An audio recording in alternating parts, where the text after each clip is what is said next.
Hello everyone, how are you doing? This is MD Tech here with another quick tutorial. In today's tutorial, I'm going to show you guys how to enable macros in Microsoft Excel. So this should hopefully be a pretty straightforward process here, guys. And without further ado, let's go ahead and jump right into it.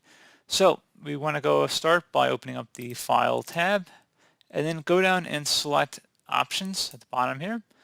Select Trust Center at the bottom of this list on the left side here, and then select where it says Trust Center Settings. Go ahead and select that.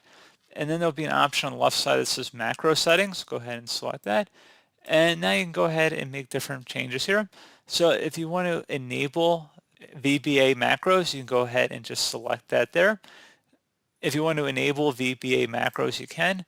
So just please keep in mind, you should definitely know where your files are coming from because potentially dangerous code can run through macros. So just please keep that in mind.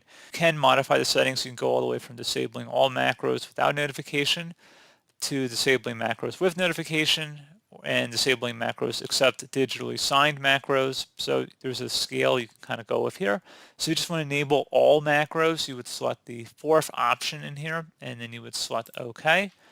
And I would consider turning that back off or just going back to the default setting once you're done modifying whatever Excel workbook you need.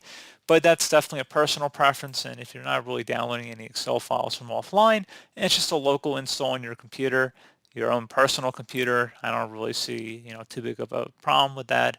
But pretty straightforward process here, guys. Do hope I was able to help you out, and I do look forward to catching you all in the next tutorial. Goodbye.